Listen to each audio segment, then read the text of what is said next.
and doing all the troubleshooting for us. I would like to invite today's chairpersons. We have amongst us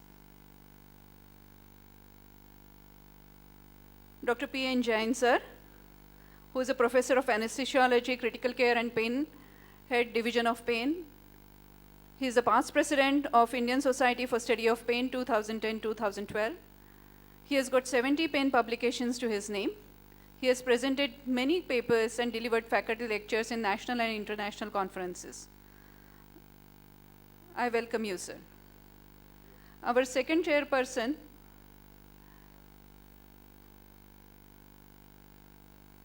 is Professor Anil Ohri, who is head of the Department Academics, Department of Anesthesiology at Indira Gandhi Medical College, Shimla. He is a faculty for disaster management course. He has won state award for the same.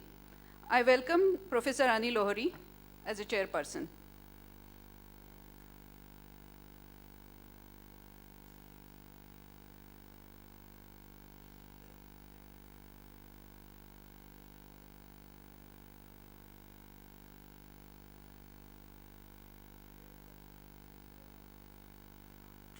Our third chairperson for this session is the ever-smiling Dr. Meenu Chadha, who is working as neuro and orthopedic anesthesia and pain management consultant.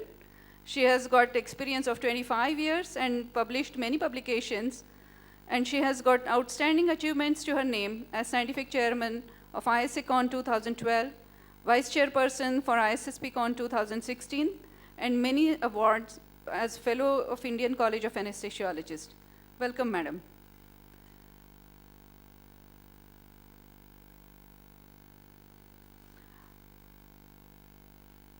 I think we can start with the first session and first speaker, Professor Baheti. Good morning, everybody. Thank you, Madhuri, for such a good introduction. I would invite Professor Dr. Baheti. He is a pain physician and anesthesiologist at Bombay Hospital, Leelavati Hospital, Sushruta, and Raheja Hospital, Mumbai. He is also the editor-in-chief of World Clinics of Anesthesia, Critical Care and Pain series, Pain Management, Anesthesia, Analgesia for Labor and Delivery 1 and 2. He is also the editor for Understanding of Anesthesia Equipment and Procedures, Interventional Pain Management, and Symptom-Oriented Pain Management. He is the course director of live and cadaveric workshop at International and National Pain Meeting. I welcome you, sir. He would be speaking on a very controversial subject, that is the failed back syndrome, why it is difficult to manage.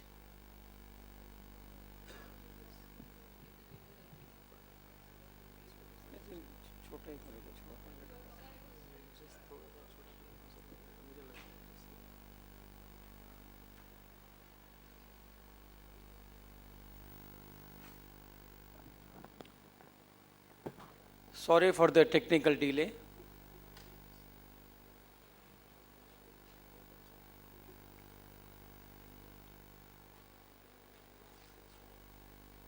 Now we are finding difficulty in managing laptops also. So, okay, and that's whatever is there, you have no choice.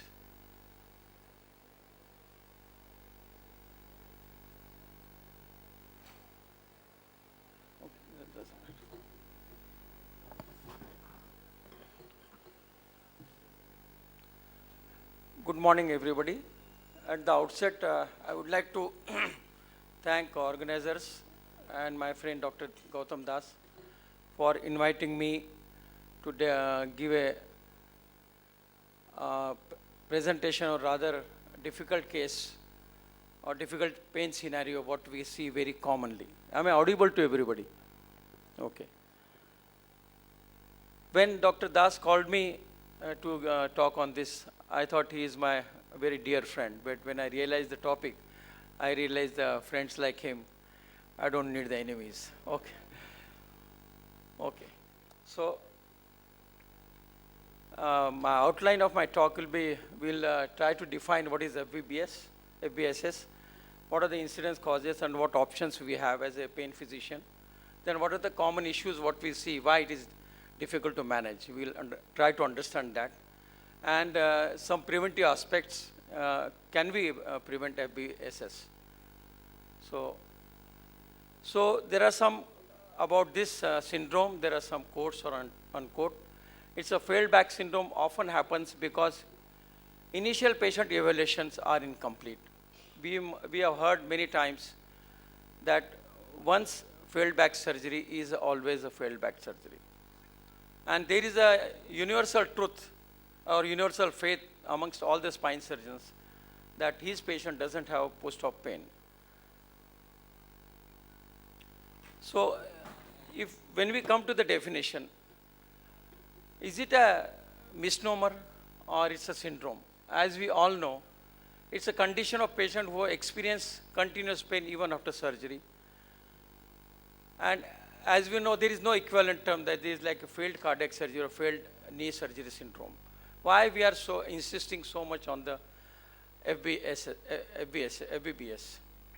Because this is the thing which affects a patient. His quality of life goes down, his productivity goes down. And even after surgery, when assurance has been given to him that surgery can be a final solution for his problems. But still, there are many causes why it can cause FBSS. Then what can be the predisposing factors when we assess any patient for? There can be systemic disorders which patient has, like diabetes mellitus or autoimmune diseases or peripheral vascular diseases. These patients, they can be more prone for the FBSS. Elderly patients who has a osteoporosis or osteopenia, quite likely that he may get into the FBSS. Then patients with high expectation. As if it is showing in that cartoon, she is waiting for a perfect man. It may not be possible in these conditions. So we have to, if any high expected patients are there, make sure that he is likely to get the FBSS syndrome.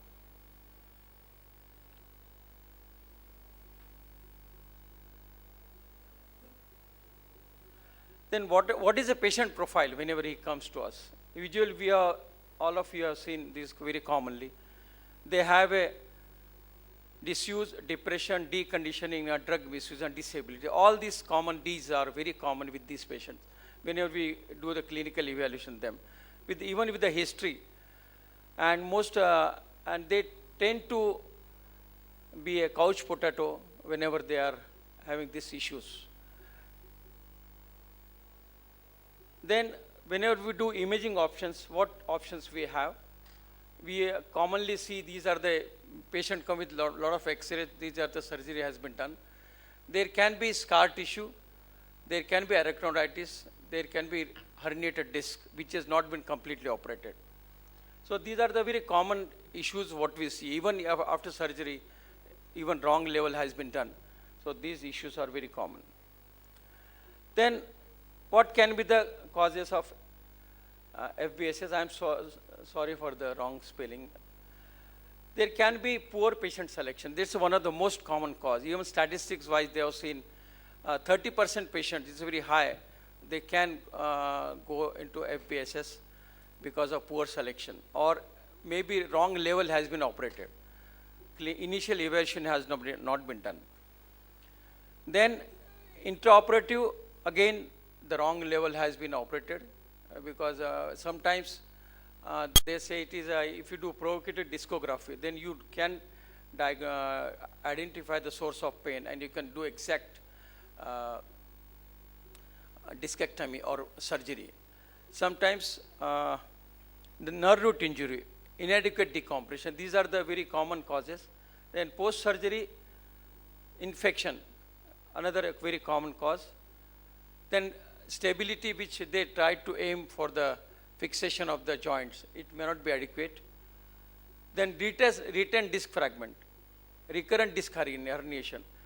and complication of fusion and instrumentation and adhesive arachnoiditis. These are the very common cause. Even we have seen that the instrument itself can cause irritation and pain in this patient. There is no answer to this. Even you ask the patient to go redo surgery, is also a difficult option for these patients. Then again, what can be the cause of back pain? Because these patients, they always complain either back pain or leg pain. The back pain could be because of retained disc fragment or foreign body. As any instrument is a foreign body, that irritation is constantly there in that area. Then loose hardware, it has not been fixed properly. The root level meningocele, lateral recess stenosis, or inadequate or wrong level decompression. Epidural or fibrosis arachnoiditis. Then leg pain could be muscle spasm, myofascial pain, spinal instability, facet fracture, infection, psychosocial, and again high expectation from patients. These are the very common issues which we see whenever we are treating these patients. Then how you manage? Even we have multimodal options for these patients. Still, we cannot satisfy these patients. We have battery of medications like NSAIDs, analgesics, antidepressant, anticonvulsant. Intervention and pain treatment procedures, we have many options for that. Transforamen lumbar epidural, caudal adhesive facet block, IMS, trigger point injection, epiduroscopy, spinal cord stimulation, intrathecal drug delivery system. If you name the intervention procedure in pain management, we can apply in these cases, but still not necessarily the patient will have complete pain relief. We need to have multimodal approach. Whenever we do pain relief, we have to go for physical therapy, spine stabilization, TENS. These things can be very helpful. Even the role of alternate therapy like yoga, acupuncture, acupressure can be useful, relaxation therapy. The goal is to have total pain management. Then these are the collaborative efforts we can again do. You see, so involvement of physician, nurses, psychologists, physical therapists, vocational counselors, social workers, support staff, and teamwork always is there. But still, instead of all this, we have problem that these patients are not satisfied. That's the reason why FBSS is difficult to treat, and it can be a big headache for pain physician. In my experience, or many people who are sitting in hall, FBSS, post-herpetic neuralgia, these are the very tricky and difficult pain patients which we can come across. So in spite of using all multimodal approaches, whatever think we have, options we have. Then the role of pain physicians are described like a pharmacotherapy, interventional, and multidisciplinary approach. Even instead of following this, still the patients are not satisfied. So these are the various treatment options what we have. I'm sure all of you know about it. Caudal epidural or facet block, IMS, spinal cord stimulation, intrathecal drug delivery. All things sometimes in some patients can not give the results what we want to have. And that's the reason why it is a difficult symptom to treat. Then if there are red flags, then reduced surgery sometimes may help. But again, the reduced surgery, same issues can again develop. Then what are the goals of FBSS? Pain reduction, improvement in physical activity, exercise tolerance. The aim is to reduce the narcotic and healthcare consumption, return to work, rehabilitation, improved quality of life, and overall total function and improvement we always aim for. But we need not succeed, we may not succeed in spite of all this. That's the reason it is a difficult problem to treat. Then can we avoid or can we avoid FBSS? Yes, if you maintain good health, smoking can be reduced or stop smoking, regular exercise. Then tight control of associated medical disorders like COPD, diabetes, high blood pressure. And surgical tips, surgeon is treating specific back pain with high success rate, rather than exploratory spine surgery. If we can manage these things, probably the incidence of FBSS can be less. Then walking, that's one of the very good thing. They say if patient is plan to for spine surgery, before that if he does this, this can help him to strengthen his muscles, to maintain the blood supply, blood circulation, and relieve the muscle tension. So these are the all things. If patient follows, the incidence of FBSS can be reduced. Then another thing, the elderly patients, they are more prone to FBSS. If they maintain, if one does regular exercise, weight control, all the DEXA scan for after 55 or 60 to know there are any osteoporotic patient is undergoing spine surgery. These are the things. Relaxation yoga therapy also can be very helpful. Then, so what's the problem? Why we are so much scared or worried about this issue? It can be inadequate assessment by surgeon or overconfident surgical team. High assurance given by the surgeon. Corporate factor, that's another thing. Nowadays it's coming in most of the medical field, that corporate pressure is there. You do more amount of surgery so that their things can be sold. That thing can be on the hospital management, on the surgeon also. That pressure is always working, that you need to use more equipment of theirs. That also pressure is there. So are we falling into that trap? That's another thing. Again, hospital pressures. Hospital, if you are not doing surgery, your job may be at stake. So that's the reason many people want to do surgeries. Even whenever pain physician want an appointment, they straightway ask you how much you are going to earn, how many interventional procedures you are going to do. These are the constant pressure on all the people who are practicing clinical medicine. Then again, high expectation from patient. These are the some of the problems what I understand. So I thought this is one of the reasons why the incidence of FBSS is increasing day by day. Also, in these cases again, the patients funding insurance companies, they also create a lot of problems in settling the claims. And there are more data outcomes are available that for any chronic pain, type of pain for the FBSS. These are the various references which it will tell why the FBSS is so common. So in the conclusion, given the rate of high failure rate of surgery, it may be argued that best treatment is the prevention. Whatever preventive factors I discussed, if they can be taken into consideration, then the incidence of FBSS can be reduced. Then meticulous clinical examination, patient selection is the key.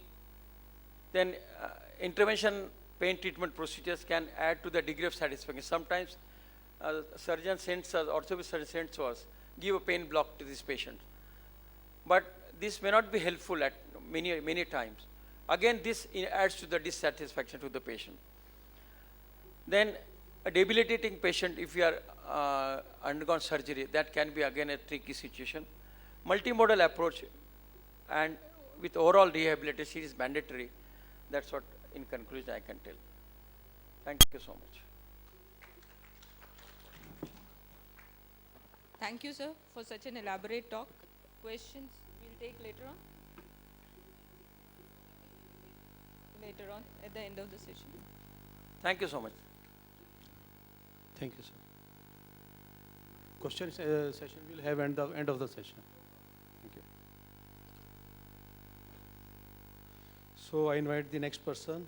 First of all, I would like to thanks to the organizer who have given me this opportunity to be here in this wonderfully organized conference.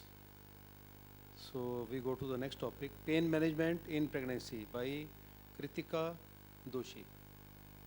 Thank you. She is from Government Medical College.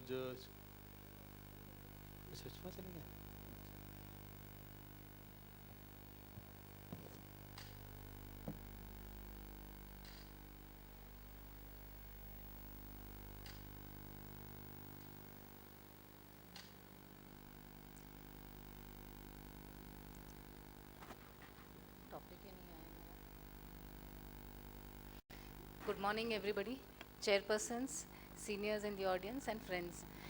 I would like to thank the organizers for giving me this opportunity. In this session on difficult situations where we have to manage pain, I will be speaking on pain, how to manage pain in pregnant patients. This is a difficult situation because we are treating the lady who is going to become a mother for a physiological event. It is not a disease or an abnormality. It is a physiological event. It is a joyous occasion for most.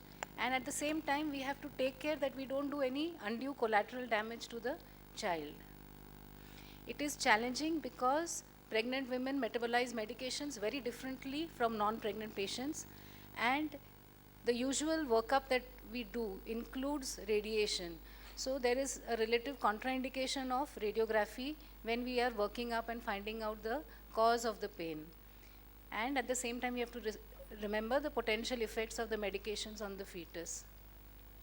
Also, a lot of these women may be taking painkillers beforehand, before they become pregnant, and that is why the use of analgesics in pregnancy is grossly underreported. They may not even remember, or they may not even realize that the medicine that they are taking can harm the baby. And widespread availability of OTCs adds to this problem because these medicines may cause problems, as we know that most of the drugs, except for large molecules like heparin and insulin, everything crosses the placental barrier. When these medicines are taken in the most vulnerable period of 4 to 10 weeks, it has an effect on organogenesis. Before organogenesis, that is before 4 weeks, the lady may not even realize that something abnormal has happened because it has an all or none effect. If the fetus is affected, she will lose the child and not even realize because she'll get her periods. And when the drugs are used later in pregnancy, it can cause multiple problems. In pregnancy, there are a lot of physiological changes. All of you know about them. The dilutional hypervolemia adds to the volume of distribution of the drug, which will affect our dose. There is a lot of hormonal imbalance because of structural similarity, so there may be some clinical subhypothyroidism. If the patient comes in acute pain, we need to rule out an obstetric cause, and we don't deal with acute pain. So at the most, some safe common analgesics can be given. In chronic pain, the patient can come with some infection or an injury, with a fall or some accident, or she may have pre-existing conditions from before pregnancy like low back pain, headache, fibromyalgia. And most of the pain is because of a direct consequence of pregnancy, musculoskeletal changes which can cause pain. This is one way of looking at the pain, or we can divide the pain into musculoskeletal, which includes back pain, pelvic girdle pain, neuropathic pain conditions like carpal tunnel, meralgia paresthetica. They may also have intercostal nerve pain, and if there has been a previous surgery, maybe appendicitis, appendix, or previous LSCS, they may have a scar neuropathic pain. Post-episiotomy, a lot of women have chronic perineal pain, which is a mixed nociceptive and neuropathic pain, and migraine and rheumatoid arthritis pre-existing. So when we are dealing with these patients, always remember to use minimum of medications, and as far as possible in pregnancy, non-pharmacologic therapies would be an added advantage. Let me give you an example. A 35-year-old obese patient came to me. She was undergoing treatment for IVF for primary infertility, and she was due for embryo transfer the next day. She came with the history of sudden catch in the back, and she couldn't walk, she couldn't sit, she couldn't stand. She had a similar episode 1 month ago, which responded to non-steroidals and bed rest. Her MRI showed internal disc disruption, which would have become a complete tear, and she needed some pain relief. So I advised her that you postpone your embryo transfer, you take treatment for your back pain, because if this is not treated, you will have problems in pregnancy. She didn't like what I said, she did not come back to me. So, did I do the right thing? Should we be concerned about prescribing painkillers? Is there an alternative that we can do? And can treatment wait until she finishes her delivery? So what is the evidence that we have? Evidence says that 3% of all couples have a background risk of having a baby with a major birth defect, whether or not you take any medications. 15% of all recognized pregnancies end in miscarriages. and 85% of the women use some medication during pregnancy. Vitamins are the most common, and after that, they use painkillers. Now, we need to treat this pain because untreated pain can have adverse effects for the mother and her pregnancy. And ideally, literature says that you should optimize their pain before the pregnancy. So, the advice given to the patient was correct, but she did not like it. If you don't manage the pain, she can have depression and anxiety, which will continue in the postpartum period also. It also impacts her physical and psychological well-being. Another patient who underwent a cesarean section, she had spondyloarthropathy and she was on disease-modifying drugs. She had multiple problems, but she stopped her drugs in pregnancy because she did not want the baby to be affected, which was not the right thing. Nobody advised her to stop her medications. And she had severe pain post-operatively. She was unable to walk. She had all these changes in her spine. This is another lady, multigravida. She had a lot of pain post-delivery. As you can see, she had diastasis of the pubic symphysis. One more patient, she came 10 months post-delivery with a similar problem. So this is a very common problem, and a study done of 870 women who were referred to physical therapy during pregnancy, they found that 76% of the women, meaning 3 out of 4 women, had pain over the sacroiliac joints, and 57% complained of pubic symphysis pain. So this is a very common pain in pregnancy, pelvic girdle pain. Back pain in pregnancy is common, as I said, almost 50% have, and this is due to the hormonal effect on the ligaments as well as the bones.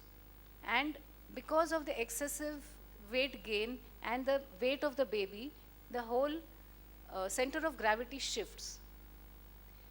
Multiparity, increased age and obesity compound this problem.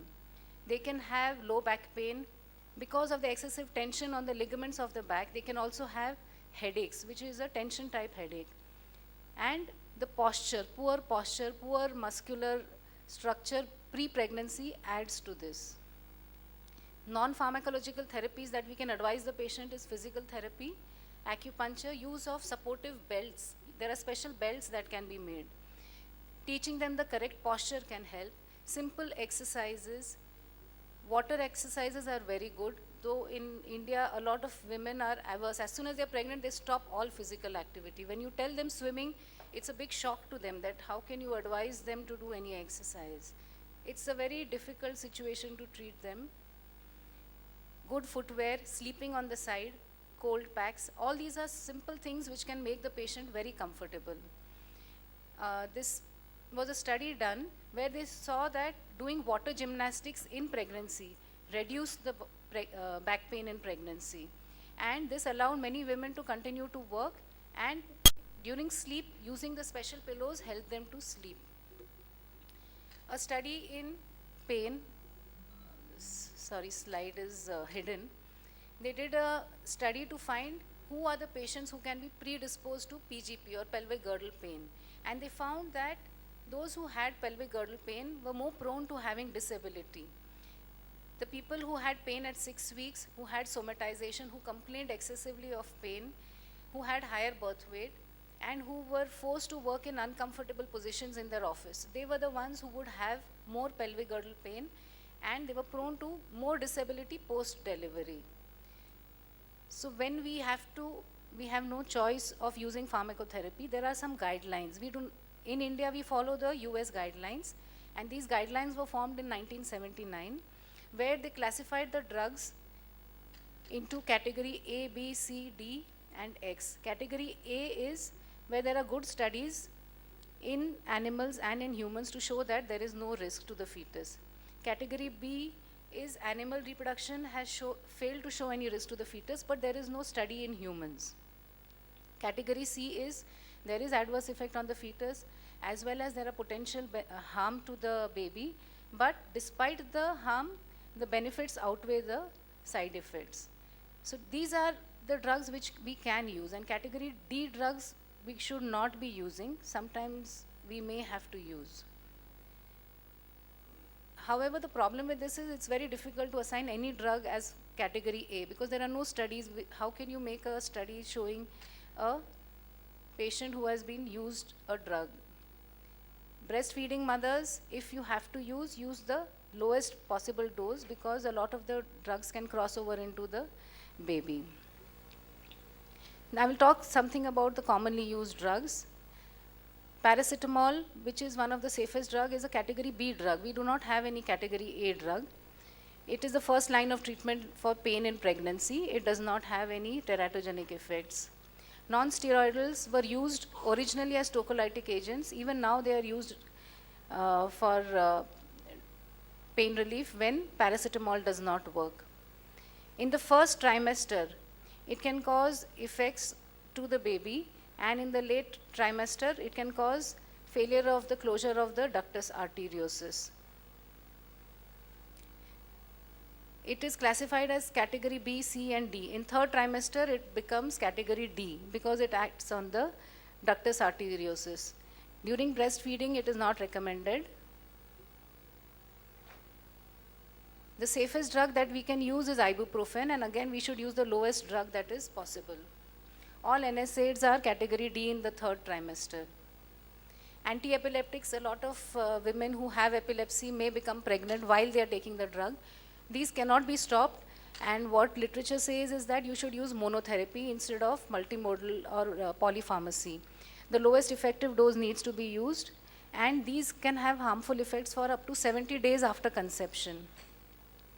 The lowest risk is with carbamazepine. Gabapentin has minor malformations. It's contraindicated during breastfeeding because it crosses into the milk. And pregabalin, there are no human studies as yet, but in rats, low birth weight has been associated with use of pregabalin. So even if you have a neuropathic pain, ideally we should not use these drugs. We should try non-pharmacological therapies. But if you have to use, carbamazepine would be the first choice of drug. Opioids, in India we do not have so much of a problem, but in the West they have a lot of patients who are opioid dependent, who are drug abusers before pregnancy. And one study, they found a database of almost 5 lakh pregnant women who had deliveries, and they found that there was no evidence that opioids are risky. They can cause depression of the neonate at birth, and they cause something called as opioid withdrawal syndrome. The symptoms of opioid withdrawal include poor feeding, rapid breathing, the same thing that we see in adults. Sorry, the slides have become this thing. So this is about the study where 5 lakh women were seen. 14% were prescribed opioids.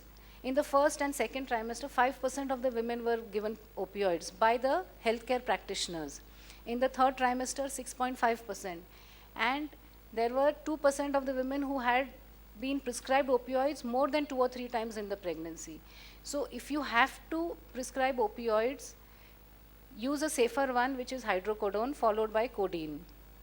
And opioid dependent patients, they say it is safer to continue the opioids rather than withdrawing the patient or the mother from the opioids, because withdrawing may produce uterine irritation, miscarriage, and premature delivery. And the justification for giving opioids in pregnancy on opioid dependent patient is harm reduction. And you prefer methadone for continuing the patient. For severe pain, a lot of studies have been done, and what they say is that hydrocodone is the safest if you need to give. A lot of patients have depression, and pregnancy is a risk for developing depression, especially postpartum depression. So if you need to start antidepressants, SSRIs are the drugs which have the most safety profile. Newer antidepressants are there, but there is limited data available. So I'm just going to talk about one investigation, one study which was done, where they found an elevated risk of miscarriage, preterm birth, and long-term neurobehavioral abnormalities, including autism.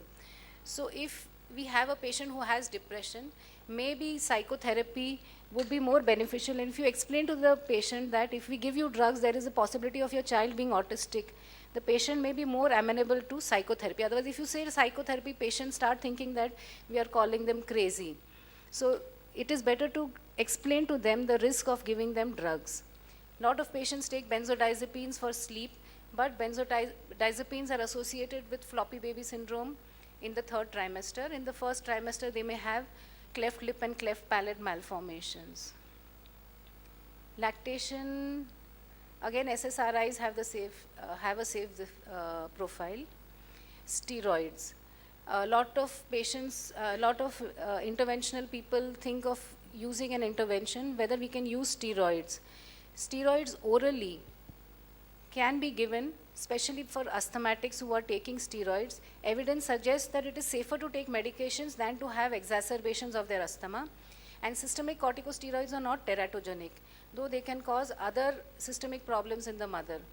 Evidence for interventional steroid, the first evidence that I found was the North American Spine Society, where they said that low back pain without lower limb pain, when it is intractable and unresponsive to other treatments, you can do an intervention. But the epidural steroid injection should be done not by ultrasound, because they don't recommend ultrasound for coverage by insurance.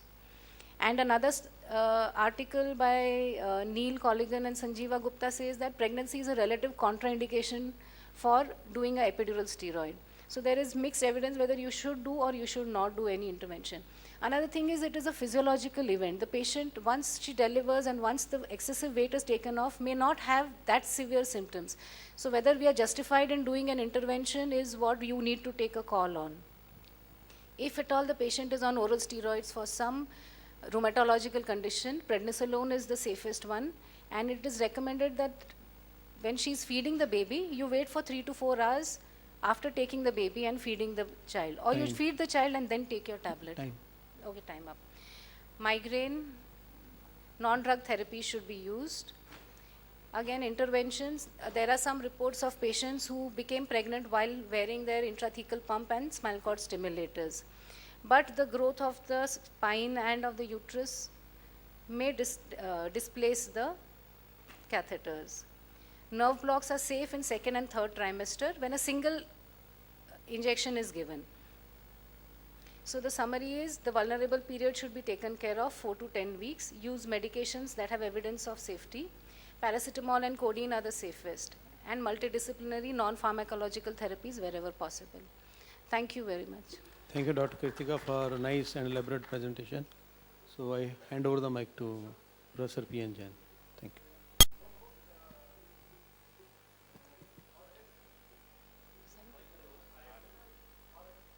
I can't hear. Radio frequency. Radio frequency for what?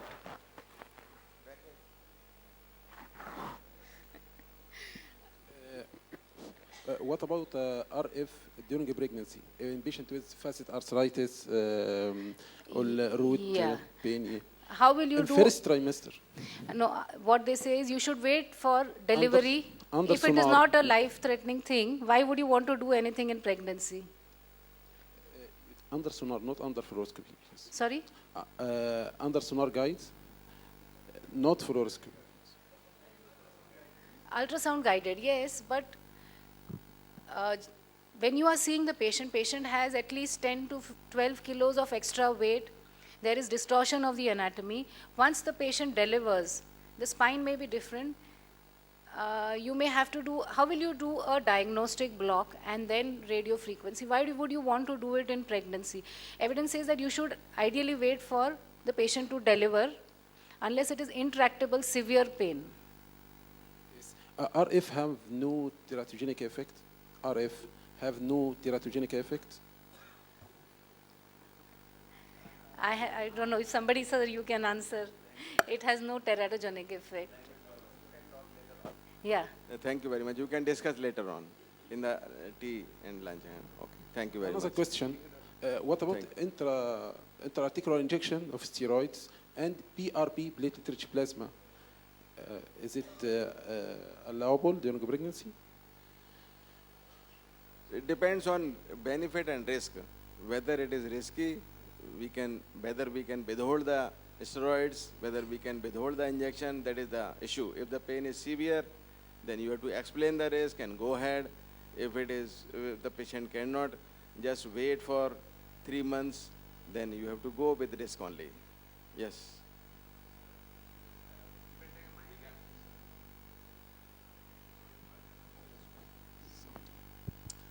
Regarding epidural steroid injections during the pregnancy, I want to notice one thing that definitely its risk is more because in pregnancy there is a IVC closing effect. So engorgement of the epidural vessels is very high like of well. So it's a very risky process. Any epidural, interlaminar or transforaminal. But I think interarticular injections is more safer, but you have to diagnose fast actually for what the pain has come. Most of the causes you have shown in pregnancies, the SI joints. Okay, And so SI joints is we will good. take I the think questions it's later on. Yeah. Let But us the finish. epidural injections you have showed here, but I think it's a risk is outweigh the, yeah, thank you. Yeah, thank you. So I invite Dr. Lakshmi Vas to present her lecture on role of dry needling in CRPS management. Dr. Lakshmi Vas is a very senior pain physician in city of Mumbai, and she is a director of Ashirvad Pain Clinic in Dadar. She has started pain courses also, which are accredited by the MUHS, and she is a great pain educator as well as pain researcher. She has got many publications on pain, and she is very fond of dry needling. So she is most apt person to talk on dry needling. What is the role of dry needling? So I invite Dr. Lakshmi Vas to speak on this subject. She has her own original ideas also on dry needling. So she will tell us about this new technique. Thank you, Dr. Jain. And good morning, everybody, or good afternoon, good morning still. So I'm sure there must have been a lot of raised eyebrows when the title of the topic was seen, dry needling in CRPS. What nonsense is this? Dry needling in CRPS?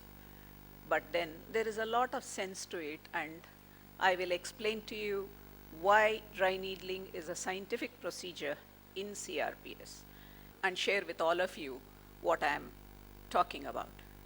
See, in CRPS, the myofascial involvement, all of you are aware that there is a clinical diagnostic criteria which involves symptoms, presence of symptoms and signs from sensory, motor, pseudomotor, and vasomotor.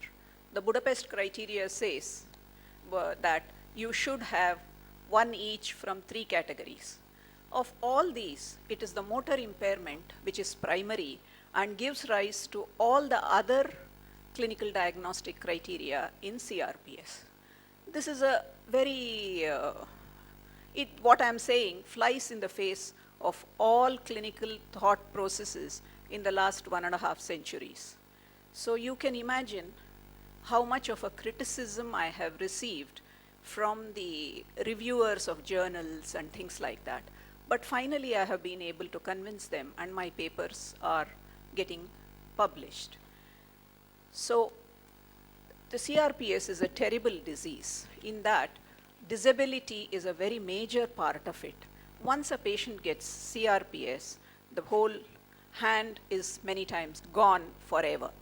There is a study by D. Moss et al. Where they analyzed the data at 6 years after the CRPS onset. And at 6 years, they found that about 64% of patients were still disabled and they were still having CRPS. 31% of patients had, yeah.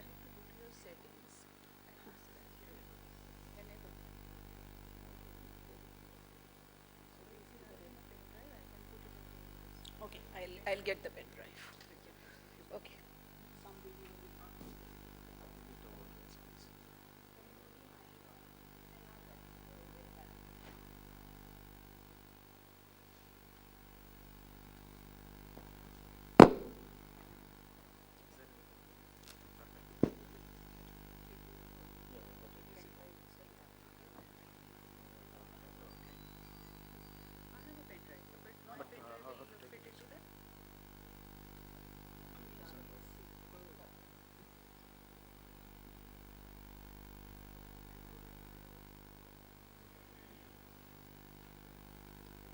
sorry, I seem to be the victim of the controversy between Bill Gates and others. Yeah, that's right. No, I have it on a pen drive.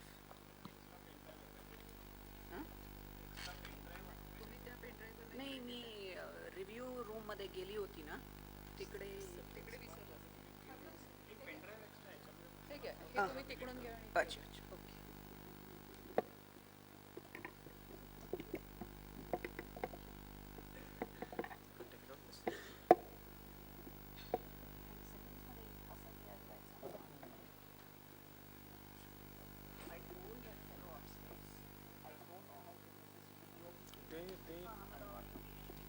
They don't know anything. But it just it's there.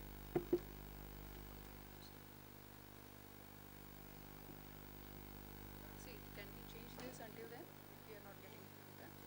ये इसको लगा दे